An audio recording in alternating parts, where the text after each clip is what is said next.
Oi, pessoal do Ei Contos do Sertão. Tudo bem com vocês? Peguem um café, sentem-se na varanda ou onde quer que estejam, porque hoje eu vou contar uma história que vai mexer com o coração de vocês.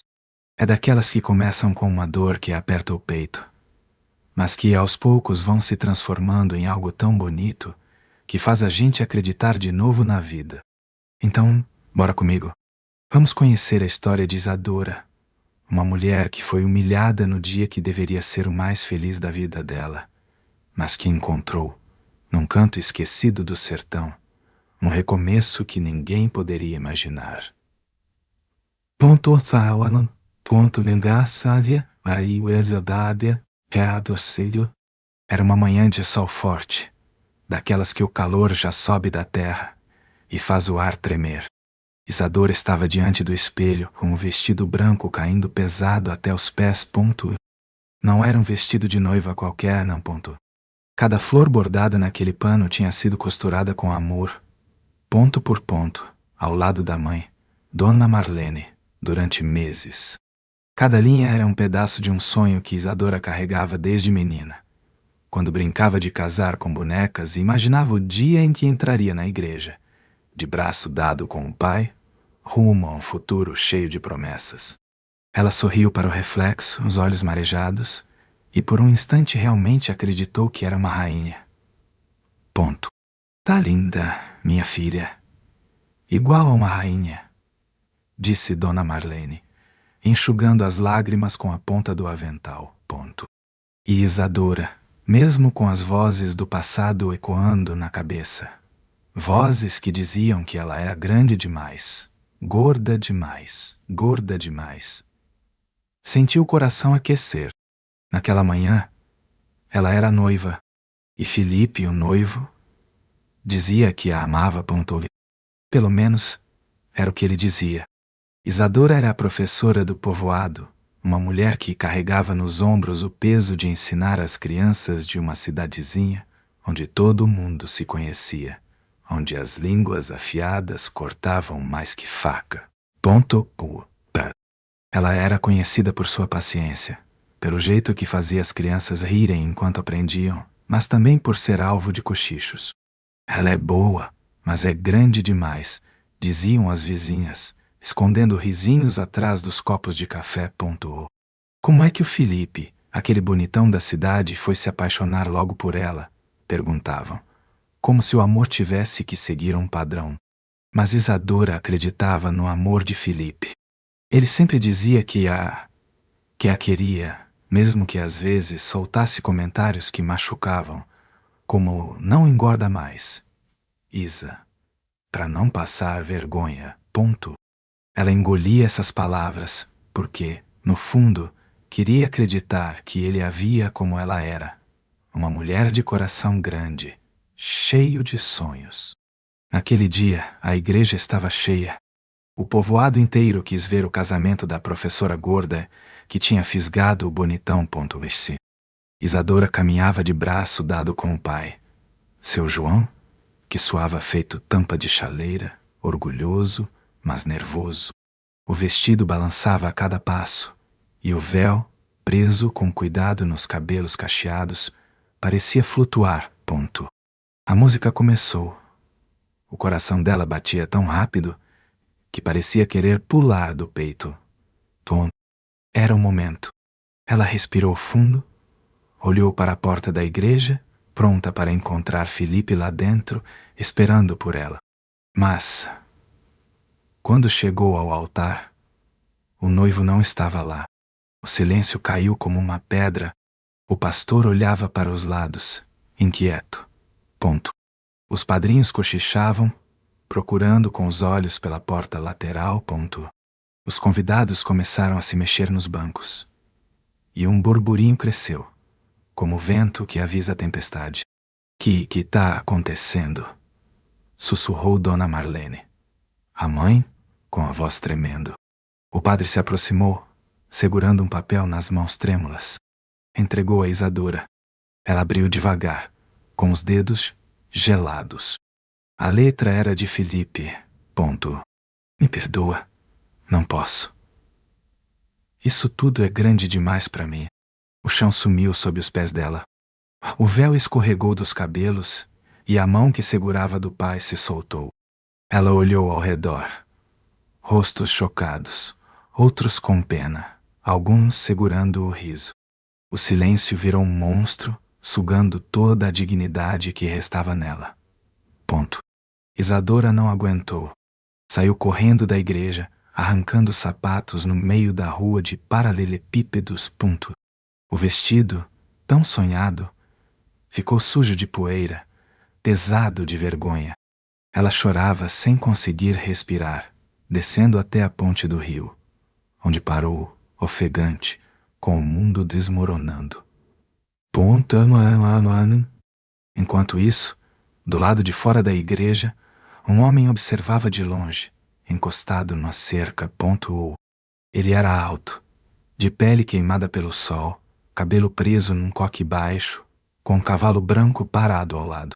Ninguém sabia muito sobre ele. Alguns diziam que era um louco, outros que era um estrangeiro, um viúvo que vivia isolado na serra com um filho doente. Chamavam-no de Oapate, embora poucos soubessem seu nome verdadeiro. Ele não disse nada, apenas colocou a mão sobre o peito, como se sentisse a dor de Isadora com ela. Na venda da esquina, enquanto isso, Felipe sorria, subindo numa caminhonete com uma mulher de vestido curto e salto alto. Ele achava que estava fazendo um favor a Isadora, como se ela devesse entender que não dava mais para sustentar aquilo. A cidade inteira já falava, e ele, com aquele sorriso arrogante, achava que tinha escapado de um peso. Mas quem carregava o peso de verdade era Isadora, que se trancou no quarto por 3 dias. Não comeu. Não abriu a porta. Não respondeu aos chamados da mãe. O vestido de noiva ficou jogado no chão, amassado, sujo de barro, como se fosse a prova de que todos os seus sonhos tinham sido pisoteados. Dona Marlene batia na porta, chorava do outro lado, implorava para a filha reagir. Mas a vergonha era grande demais. Isadora pediu demissão da escola sem nem avisar, porque não conseguia imaginar enfrentar os olhares do povoado. No escuro do quarto, a única luz vinha da janela entreaberta, que dava para o campo onde os cavalos corriam livres. E lá, de novo, estava ele, o homem do cavalo branco, parado, montado, olhando na direção da casa. Não era um olhar invasivo, mas parecia carregar uma compreensão que ninguém mais no povoado oferecia.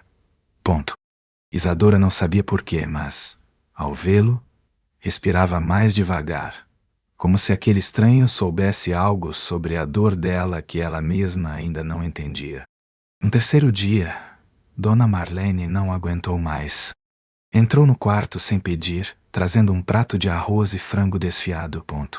Minha filha, você precisa comer.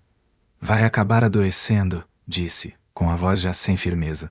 Isadora, deitada de costas, com o vestido ainda largado no canto, apenas virou o rosto. Os olhos estavam secos, mas fundos, como se a alma tivesse cansado de lutar. Ele disse que me amava, mãe, sussurrou. Eu só queria ser amada. Dona Marlene sentou na beira da cama, segurou a mão da filha com força. Eu amo você. Sempre vou amar, mas não posso te levantar sozinha. Aquelas palavras, simples, mas cheias de verdade, ficaram ecoando na cabeça de Isadora. No fim daquela tarde, ela abriu a janela. Sentou-se numa cadeira e ficou olhando os cavalos no campo. E lá estava ele de novo, o homem do cavalo branco, parado, como se soubesse a hora certa de aparecer. Não falava, não se aproximava, apenas estava ali, presente, como quem vigia sem invadir. No dia seguinte, Isadora acordou mais cedo. Ainda não se olhava no espelho, mas lavou o rosto, escovou os cabelos e decidiu sair para comprar pão. Na venda da Dona Áurea, os olhares caíram sobre ela como pedradas. Alguns desviaram rápido, outros a encararam com desprezo, como se ela tivesse feito algo errado. Bom dia, Isa, disse Dona Áurea, num tom hesitante. Quero pão de sal, como sempre, respondeu Isadora, tentando manter a voz firme, segurando o saco de pão com força. Enquanto esperava o troco, a porta da venda abriu. Era ele, o homem do cavalo branco. Entrou devagar, com chapéu baixo, camisa de linho amassada, botas sujas de estrada. O silêncio na venda foi imediato. Dona Áurea engoliu em seco. Pois não? Perguntou. Quero sabão de pedra e fumo para minha cuia, disse ele, com uma voz grave que parecia carregar a serra inteira. Enquanto Dona Áurea buscava os pedidos, ele virou o rosto na direção de Isadora. Os olhos eram escuros, firmes, tristes, mas não com a tristeza dela. Era uma tristeza que contava uma história. Dia difícil? Perguntou, num tom que não julgava, apenas reconhecia. Ela hesitou. Não esperava ser notada, muito menos por ele. Foi, respondeu baixo. Mas já teve piores. Ele deu um leve aceno com a cabeça, como quem entendia o que não precisava ser dito. Se precisar de silêncio, tem espaço lá onde o vento faz a curva, disse, apontando com o queixo para a serra. Só escuta passarinho lá, e o tempo passa devagar. Isadora não respondeu. Só ficou olhando. Ele pegou o sabão, montou no cavalo branco e desapareceu estrada acima. Naquela noite, Isadora não dormiu. Ficou pensando nas palavras dele, na calma do olhar, no jeito como ele parecia entender tudo sem perguntar nada. E algo dentro dela, talvez raiva, talvez fome de viver, sussurrou que aquele não podia ser o fim, não para ela. No dia seguinte, ela decidiu subir a serra, pegou uma bolsa, um casaco e foi, sem avisar ninguém. A trilha era longa, o sol queimava, mas o corpo dela, que tantos diziam ser grande demais, resistiu firme, como sempre foi. Chegou ao topo quase ao pôr do sol e viu uma casa de madeira simples, cercada de terra batida. O cavalo branco estava amarrado perto da cerca, e uma criança magrinha, com um pano no colo e o nariz escorrendo, balançava numa rede. Com licença, disse Isadora, parando a poucos metros. A criança olhou assustada. Pai! Gritou. De dentro da casa, o homem apareceu, sem camisa, coberto de suor, segurando um machado. Era Naar. Ele a encarou por um instante, depois deixou o machado no chão e caminhou até ela. Eu vim. Ela começou. Mas as palavras travaram. Ele apenas respondeu. Eu sei, às vezes a gente só precisa ser recebido. E ali, naquele instante, sob o céu alaranjado da serra, Isadora sentiu que alguém, pela primeira vez desde o altar, realmente a enxergava. Quando Isadora chegou à casa de Naar, tudo parecia simples demais, quase como se o tempo tivesse parado ali em cima. A casa de madeira era pequena, com telhado de zinco que rangia com o vento. O terreiro era de terra batida, com umas galinhas ciscando e o cavalo branco pastando ao longe. Na rede, o menino, Tago, olhava para ela com olhos grandes, curiosos, mas frágeis. Ele era magrinho, com a pele pálida e o nariz escorrendo, segurando um pano de flanela, como se fosse um escudo. Você é professora? Perguntou ele, com a voz rouca. Isadora se aproximou devagar, abaixou na frente da rede. Sou sim, me chamo Isadora. E você? Tago, respondeu, apertando o pano contra o peito. Meu pai disse que você sabia cuidar de gente triste. Aquelas palavras, ditas por uma criança tão pequena, acertaram Isadora como um raio. Ela sentiu um nó na garganta, mas sorriu. Seu pai disse isso, é? Antes que pudesse dizer mais, Naar saiu da casa, trazendo uma chaleira de ferro e uma caneca. Dá chá para ele de 2 em 2 horas, disse estendendo a bebida. É de raiz de jurubeba. A febre baixa com ela. Isadora pegou a caneca, ainda sem jeito. Ponto. Posso ajudar em algo? Perguntou. Naa sentou num tronco ao lado da porta, pegou um pedaço de couro e começou a trançá-lo em silêncio. Ponto. Pode ficar aí, respondeu, sem tirar os olhos do trabalho. Ponto. E assim, sem grandes explicações, Isadora ficou. Ela sentou ao lado de Tago, fez carinho nos cabelos finos do menino que parecia se acalmar com um toque. Ele tá com alguma infecção? Arriscou perguntar. Naa demorou a responder. Ponto bersalva na ele de. O perside é bom no seu. Havia de sua. De. Tem coisa que não dá nome. Veio depois da morte da mãe. Desde então, adoece mais do que devia. Isadora entendeu sem precisar ouvir o resto. Ela conhecia o luto, o jeito como ele se instala no peito e vira peso, às vezes até doença. Quando criança, perdeu um irmão num afogamento, e a casa ficou em silêncio por meses. Ele sente falta dela? Perguntou baixo. Sente, disse Naa. Mas aprendeu a esconder. O vento batia nas folhas secas, e a cidadezinha lá embaixo parecia um sussurro distante. Isadora olhou para Naa, que continuava trançando o couro com mãos firmes. O que disseram de mim lá embaixo é verdade. Ela confessou, quase num sopro. Fui deixada no altar. Todo mundo viu. Naa não parou o movimento das mãos. E isso diz mais sobre ele do que sobre você. Ela riu, mas era um riso sem graça. Para eles, diz tudo sobre mim. Sobre o quanto eu sou feia, ridícula, grande demais. Ele levantou os olhos pela primeira vez, um olhar seco, firme, sem pena, mas cheio de verdade. Já viu árvore velha no cerrado? Não é bonita, é torta, áspera, rachada, mas é nela que o passarinho faz ninho, porque ela aguenta o vento. Já viu flor nascer no barranco? Nasce pequena, escondida, mas se espalha e vira cor. Quem só olha para a casca nunca aprende a ver raiz. Isadora sentiu os olhos encherem d'água. Por que você fala assim? Como se me conhecesse. Porque te vi quando ninguém mais quis ver. Lá no altar. Vi você cair e vi você levantar para correr. Ela abaixou os olhos, como se não aguentasse aquele tipo de atenção. Eu não corri para lugar nenhum. Só queria sumir.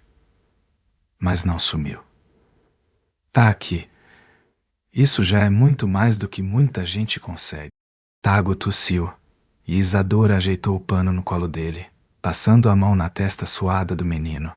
Ele precisa de médico, disse. Naa suspirou. Já tentei. Aqui é longe de tudo. E lá embaixo, se apareço no hospital, mandam voltar para minha terra. Dizem que índio não tem plano de saúde. Ele falou sem raiva, como quem já se acostumou. Você é a Apache, né? Perguntou ela. Sou. Mas não fui criado em tribo. Minha mãe fugiu para o Brasil grávida. Depois se perdeu da família. Aqui só acham que sou o bicho do mato. Isadora olhou para Tago, depois para Naa. Havia uma raiva mansa no jeito dele, uma força que vinha de quem já tinha enfrentado muito. Você perdeu a esposa, né? Ele parou de trançar o couro. Perdi. Ela me salvou uma vez de mim mesmo. Disse que, quando morresse, eu ia ter que devolver isso pro mundo. Mas eu não sabia como. Até te ver lá no altar. Isadora mordeu os lábios. Não sabia o que aquelas palavras significavam, mas algo dentro dela, que vinha despencando desde o dia do casamento, parou de cair. Eu não tenho para onde ir, confessou. Lá embaixo, não consigo nem andar na rua. Então fica aqui, disse Naa. Não precisa fazer nada. Só fica.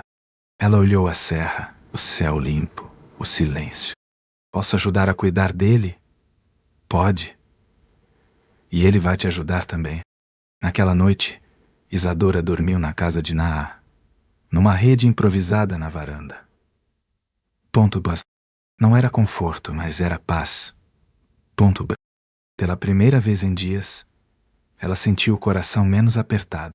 Acordou antes do sol, com o cheiro de terra molhada e o som dos passarinhos. Naa já estava lá fora, sentado numa pedra, afiando uma lâmina pequena. O cavalo pastava ao longe, e tudo parecia vivo, mesmo no silêncio. Oi, disse ela, se aproximando. Ele levantou os olhos, deu um aceno leve e continuou o trabalho. Ponto. Dormi aqui mesmo, nem pedi permissão, né? Aqui não tem dono. Só quem respeita. Isadora sentou no chão, olhando a vista da serra. Por que você fica tão quieto? Porque escutar me salvou mais do que falar. Ela ficou pensando naquilo. Você sempre foi assim? Não. Já fui barulhento, gritei com o mundo, com os outros. Depois que perdi a Helena, só me sobrou o silêncio. Isadora olhou para ele com mais atenção. Ponto. As rugas nos cantos dos olhos, o maxilar firme, o cabelo preso num coque baixo. Ponto. E era um homem forte, mas com uma tristeza cravada que não dava para ignorar. A mãe do Tago, né? Ela mesma. Foi na enchente. Desceu do morro para ajudar uma família ilhada. Salvou 3 crianças, mas caiu no barro na volta. A correnteza levou. Isadora mordeu os lábios. Ninguém ajudou. Tava todo mundo cuidando dos seus. Ela era a única que corria para os outros. Por isso digo, quem carrega o outro nos braços não morre e vira a raiz. O menino tossiu dentro da casa e Isadora levantou sem pensar. Molhou um pano, colocou na testa de Tago, fez um chá novo como Naa tinha ensinado. Falou baixinho no ouvido do menino até ele voltar a dormir. Ponto. Quando saiu, Naa terminava de afiar a lâmina. Ponto. Ele tá melhor, disse ela. Ponto. Ele assentiu. Você tem mão de cuidado. É coisa rara. Ela sorriu, tímida. Acho que foi a primeira vez que alguém me elogiou sem falar de aparência. Aparência some com o tempo. O que fica é presença. Naquele dia, Isadora ficou. Ponto. Ajudou a varrer o terreiro. Lavou as roupas de Tago e as poucas camisas de Naa. Ponto. Preparou uma canjica à moda da mãe dela e viu o menino comer com gosto pela primeira vez. Naa observava tudo em silêncio, com um olhar que não julgava, mas parecia enxergar algo que ela mesma ainda não via. Ponto. Você pensa em voltar para lá? Perguntou ele, enquanto limpava uma peça de madeira na varanda. Ponto. Ah? Respondeu ela. Nem sei se posso chamar de casa mais. E a escola? Já ligaram pedindo para voltar, mas o povo fala demais. A cidade é pequena, a língua é grande. Naa sentiu. Ponto. O povo esquece rápido, mas a dor da humilhação gruda. Ela concordou, sentindo o peso da verdade. Eu só queria ficar onde ninguém me olha, como se eu fosse um erro. Então fica aqui, disse ele. Simples assim. Aquele fim de tarde, um nevoeiro leve desceu sobre a serra. Ponto. Isadora pegou uma manta velha e cobriu os ombros. Ficaram os dois sentados na beirada da varanda, olhando o céu apagar devagar. Eu fazia promessa para casar, ela confessou, do nada. Ponto.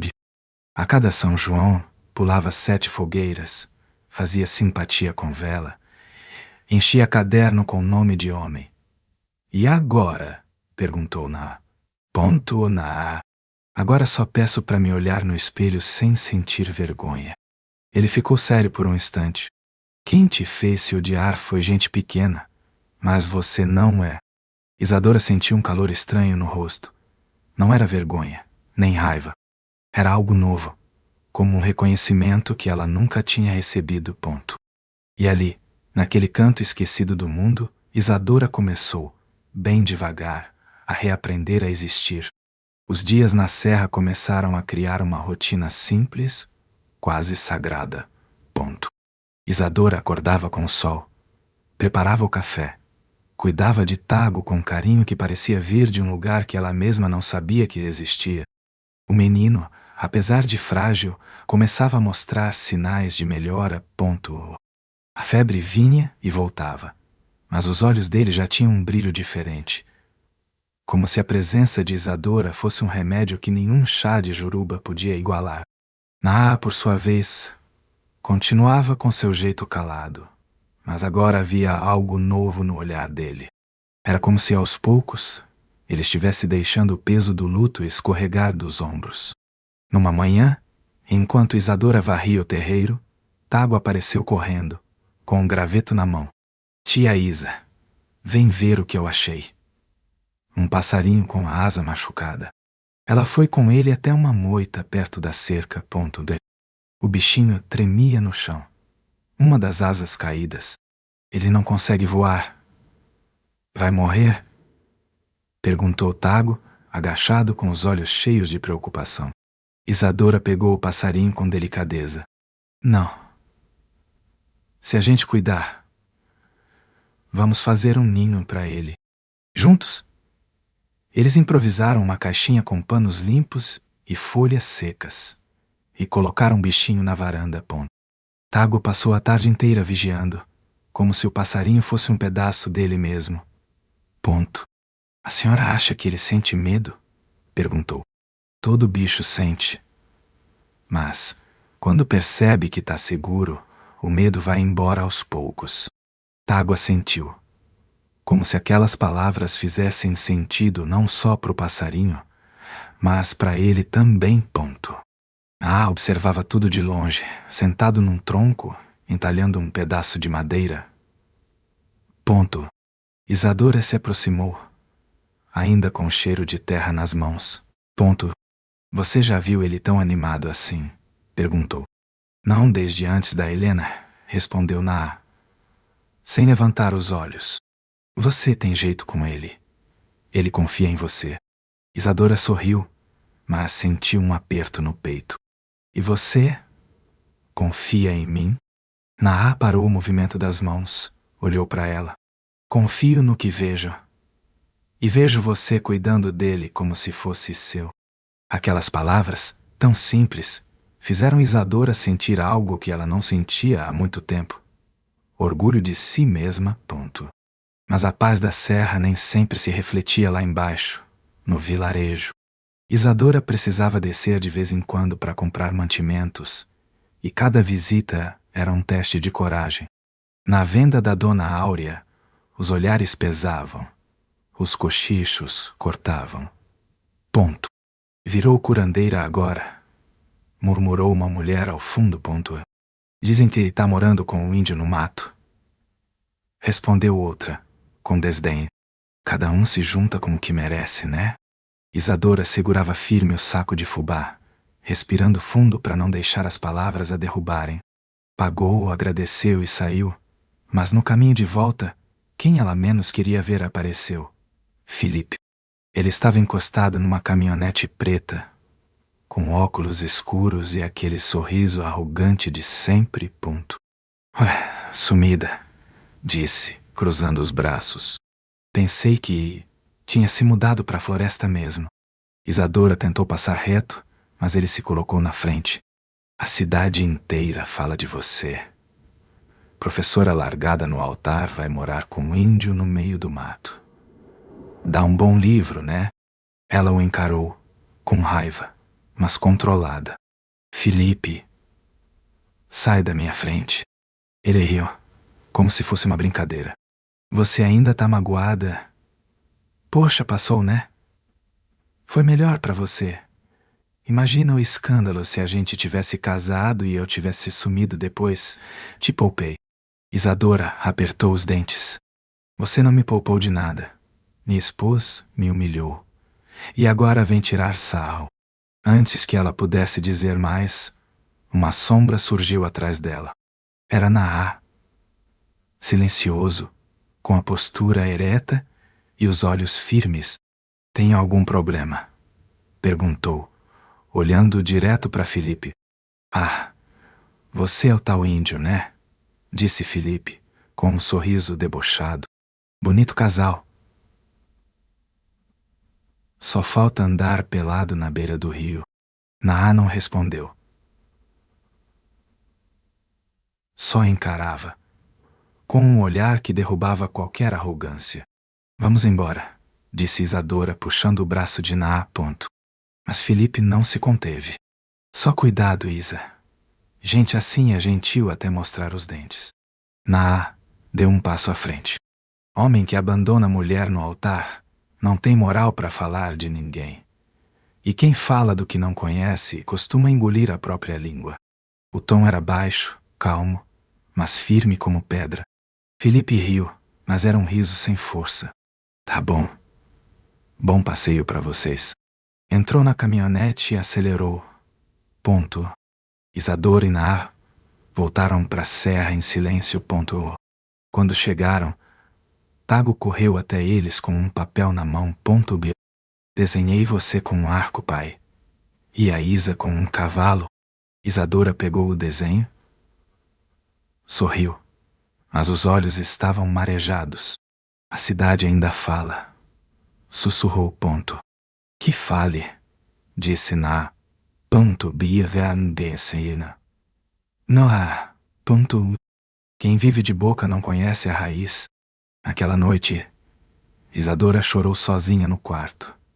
Não pelas palavras de Filipe, mas porque, pela primeira vez, sentiu que não precisava mais se esconder. Sentiu que estava em casa. A chuva chegou no dia seguinte, fina, como se pedisse licença. Mas logo virou um véu grosso, lavando o barro das trilhas e o telhado de zinconto. Isadora estava sentada no chão do quarto, dobrando as roupas de Tago, quando percebeu que o menino não estava bem. A febre tinha voltado, mais forte. Ele tossia, os lábios rachados, a respiração curta.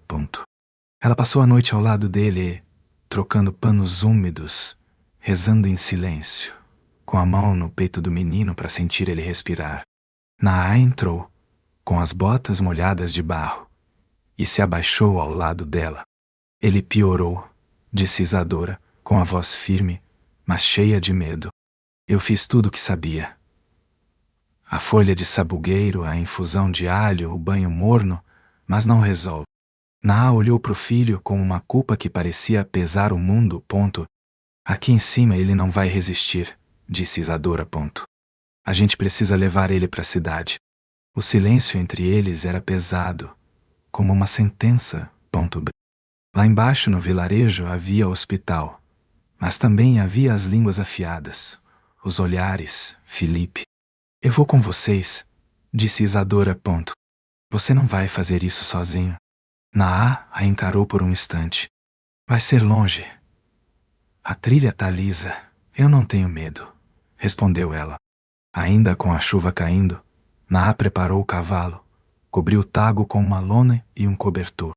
Isadora subiu na garupa, segurando o menino nos braços.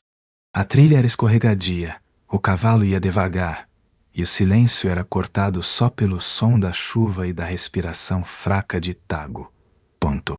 Chegaram ao hospital já escurecendo. Naá entrou com o menino nos braços, gritando: Ele tá com febre alta, não reage. A recepção foi gelada. Nome completo? Perguntou a atendente, sem erguer os olhos. Tago Oliveira, respondeu Isadora. É filho dele. Precisa ser atendido agora. A mulher olhou Naá de cima a baixo, com desdém. Ele tem plano? Ele tem urgência, retrucou Isadora com firmeza. Constrangida, a atendente chamou uma enfermeira. Tago foi levado numa maca. Isadora e Naá ficaram na sala de espera, sentados num banco de madeira, mãos dadas, calados. Ponto. O tempo parecia arrastar. Ponto B. Depois de quase 2 horas, o médico saiu. Ele tá com infecção pulmonar, mas chegou a tempo. Vamos manter em observação. Ele tem boas chances. Isadora fechou os olhos, aliviada. Naá sentou no chão frio do corredor, encharcado, com os olhos vidrados. Ela se sentou ao lado. Ele vai sair dessa? Perguntou. Naá passou a mão no rosto. Se sair, vou saber que ainda posso acreditar em alguma coisa. Tago ficou 5 dias no hospital. E cada dia era uma batalha vencida. Ponto. A febre foi cedendo, a tosse ficando menos agressiva, e os olhos do menino, antes opacos, voltaram a brilhar. O médico, que no começo olhava Naá e Isadora com desconfiança, passou a tratá-los com respeito. Ponto. Era difícil não se sensibilizar com aquele menino agarrado à mão de uma mulher que nem era mãe dele, mas cuidava como se fosse.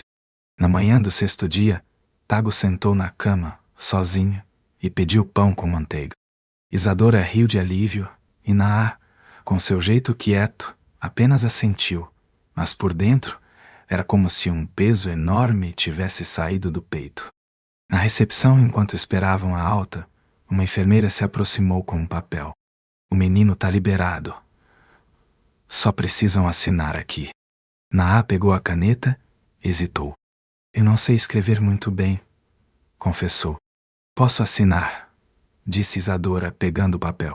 A enfermeira entregou sem questionar, talvez entendendo mais da situação do que muita gente no vilarejo. Na rua, o sol voltava tímido entre as nuvens. Naá ajeitou Tago no cavalo com cuidado, e Isadora subiu atrás, segurando o menino. Foram em silêncio por um bom tempo, com o som do cavalo e o cheiro de mato molhado. No meio do caminho, Tago quebrou o silêncio. Pai, quando crescer, quero morar com vocês dois para sempre. Naá não respondeu de imediato, apenas ajeitou a manta sobre o menino. A gente vê isso depois, filho. Agora você precisa ficar forte. Mas Isadora sentiu algo diferente naquele silêncio. Ponto. Não era desconforto. Era um receio. Como se Naá tivesse medo de acreditar no que Tago dizia. Chegaram à serra no início da noite. A casa parecia os receber com calma. Isadora deitou Tago com carinho, alisando os cabelos dele até ele dormir. Quando saiu do quarto, Naá estava na varanda, olhando para o céu. Obrigado, disse, sem virar o rosto. Não precisa agradecer. Ele é um pedaço de você, e agora também é um pedaço de mim. Naá ficou em silêncio. Eu quase perdi ele, confessou, com a voz baixa. E quando achei que ia perder, pensei que não ia aguentar. Mesmo despedaçado, você ia continuar. Eu não sou tão forte assim. Não é sobre ser forte, é sobre amar. E quem ama, mesmo ferido, continua. Naquela noite, Isadora encontrou, sob a cama de Tago, um caderno antigo, de capa dura, com o nome Helena escrito à mão. Ela abriu com cuidado. As primeiras páginas eram anotações médicas, receitas de chás, cuidados com feridas, tudo com uma letra delicada, quase artística. Mas depois vinham trechos pessoais. Hoje Naá voltou da mata com o rosto machucado. Disse que caiu, mas sei que foi briga. Queria que ele entendesse que comigo ele pode ser só ele. Isadora sentiu um aperto no peito. Virou outra página. Tago sorriu pela primeira vez. Foi quando o pai fez uma careta. Queria congelar aquele momento. Eles são meu mundo. Ela fechou o caderno, levou-o até Naá na varanda. Achei isso debaixo da cama do Tago. Ele olhou, parou de entalhar a madeira. Eu não sabia que ela escrevia assim. Você quer que eu guarde? Ele pensou. Pode ler. Aos poucos, vai te ajudar a entender quem eu fui e quem tentei não ser. Isadora começou a ler o caderno aos poucos, à noite, enquanto o Tago dormia. Cada página era um pedaço de Helena, uma mulher que amava com força, que enfrentava o mundo por quem precisava. Ela amava vocês muito, disse Isadora a Naá. Era amor de levantar a casa com as próprias mãos. Era, respondeu ele. E por algum motivo, ela achava que eu também podia ser forte. Ela estava certa. A vida na serra seguia calma. Com Tago correndo pelo terreiro, o passarinho na caixinha da varanda, e Isadora retomando seus cadernos de professora, planejando aulas que misturavam leitura e natureza. Mas a paz foi abalada quando os boatos do vilarejo voltaram com força. Isadora tá morando com um índio sem casar.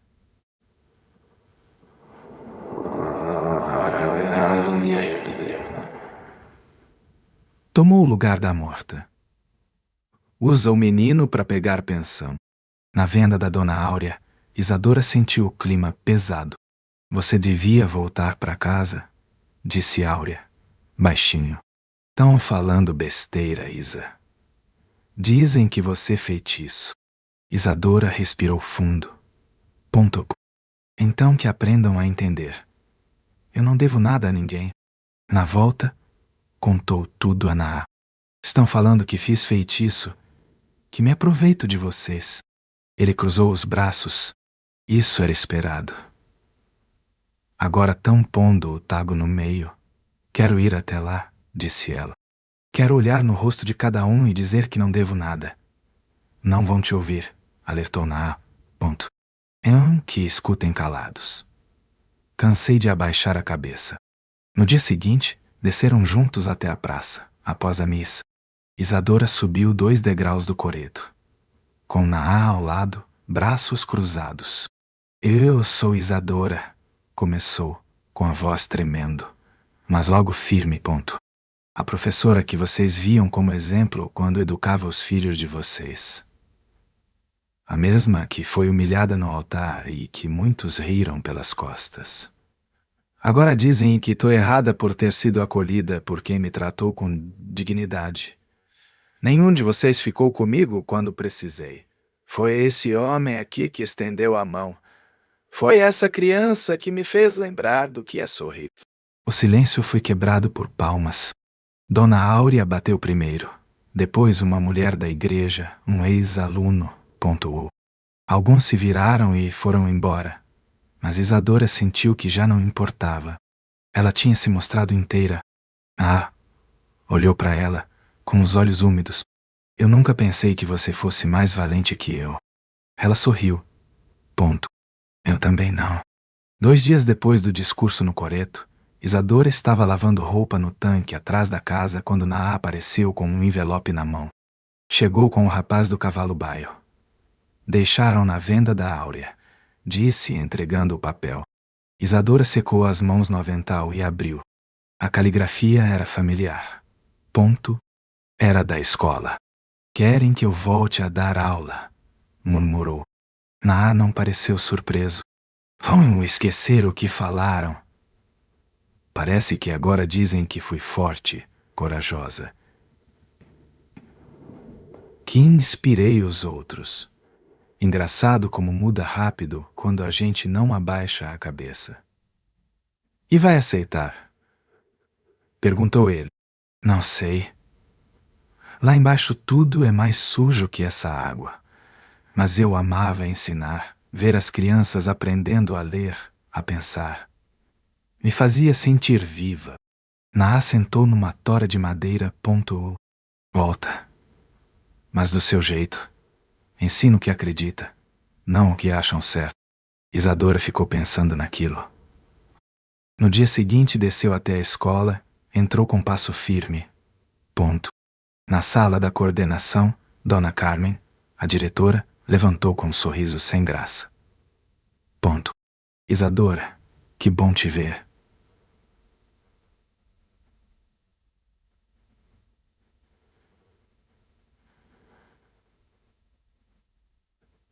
Sentimos sua falta, boa. Vim por causa da carta, mas quero conversar, disse Isadora. Volto sim, mas com uma condição. Quero montar uma turma mista, com crianças da cidade e da serra, inclusive as indígenas, um espaço onde não exista vergonha de sotaque, de cor, de origem. Quero ensinar história do nosso jeito, com terra no pé e verdade na boca. Dona Carmen arregalou os olhos. Isso pode gerar comentários. Já geraram sobre mim, sobre o Naá, sobre o Tago. E eu continuo aqui inteira. A proposta foi aprovada, com condições e regras, mas Isadora teria liberdade para trabalhar do seu jeito. A turma de integração comunitária nasceu, com contação de histórias, atividades na mata, rodas de conversa, ponto. Na inauguração, Naá apareceu com Tago pela mão, de roupa limpa, cabelo preso com faixa de couro. Isadora sorriu, com os olhos marejados. Tago mostrou um desenho, 3 figuras de mãos dadas, com uma fogueira no meio. Esse sou eu, você e meu pai. Na roda de boas-vindas, Isadora falou: aqui não importa de onde você vem, só importa que queira crescer junto com os outros. Vamos aprender com livros, mas também com as histórias do mato, com os velhos da serra, com os animais. As crianças aplaudiram, e Naá fez um leve gesto com a cabeça, como quem dizia que ela estava no caminho certo. Ponto. Mas a vida não para de testar. Tago teve uma recaída. A febre voltou, forte, com respiração curta. Isadora e Naá desceram a serra às pressas, com o menino nos braços, enfrentando a trilha escorregadia e a chuva fina. Ponto. No hospital, enfrentaram olhares de desdém, mas conseguiram um atendimento. Ponto. Ele tá com uma infecção grave.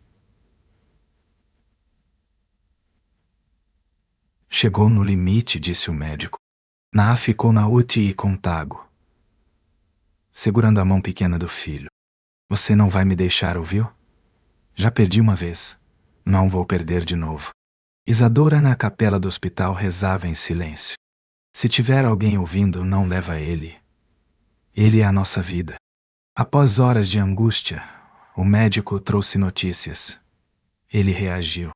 Isadora e Naá se abraçaram, com Tago entre eles, ainda fraco, mas vivo.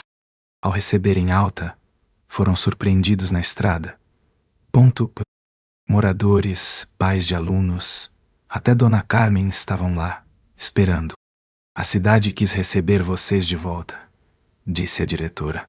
Uma senhora idosa segurou a mão de Isadora. Ponto. Falei mal de você, mas me arrependi. Você mostrou o que é ser mulher de verdade. Outros se aproximaram, com apertos de mão, abraços tímidos. Naá, com Tago nos braços, ficou em silêncio, mas seus olhos diziam tudo.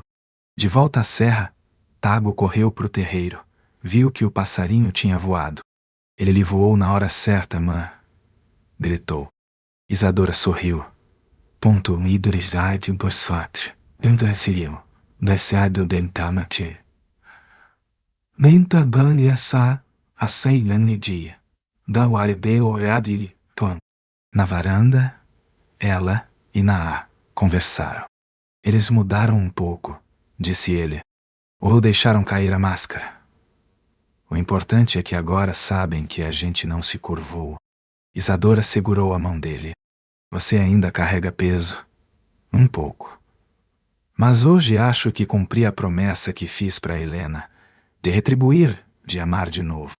Num domingo, Isadora levou Naá e Tago até a igreja onde ela foi abandonada. No jardim, com a ajuda do jardineiro, plantou uma muda de jequitibá. Aqui foi onde me humilharam. Agora vai ser onde minha história cria raiz. Naá ajudou a cobrir as raízes e Tago colocou a mão na terra. Vou contar para os meus filhos que plantei com vocês, disse o menino. Ah! Tirou do bolso um coração de madeira entalhado com Eint. Ponto. Isadora enterrou ao lado da árvore. Agora tá tudo onde tem que estar. Meses depois, a turma de Isadora florescia. As crianças da cidade da Serra se misturavam. E Naá passou a ensinar sobre plantas medicinais. Numa tarde, Isadora descobriu que estava grávida. Tago, que escutou ela vomitando, já sabia. Vou ter um irmão? Perguntou, empolgado. Isadora riu, chorando. Você sabia? Tago nunca mentiu, disse Naá. Na varanda, sob a luz da lua, os três, Isadora, Naá e Tago, formaram um novo começo. Você cumpriu a promessa? Perguntou ela. Ela. Foi só o começo, respondeu Naá. E assim, pessoal, a história de Isadora nos ensina que a dor pode ser o chão onde a gente planta algo novo. Se essa história tocou o coração de vocês, deixem um comentário com a palavra raiz e compartilhem com quem precisa ouvir que, mesmo depois da tempestade, sempre tem uma flor esperando para nascer. Não esqueçam de se inscrever no Contos do Sertão e ativar o sininho para não perder nenhuma história tão linda quanto essa. Até a próxima, pessoal.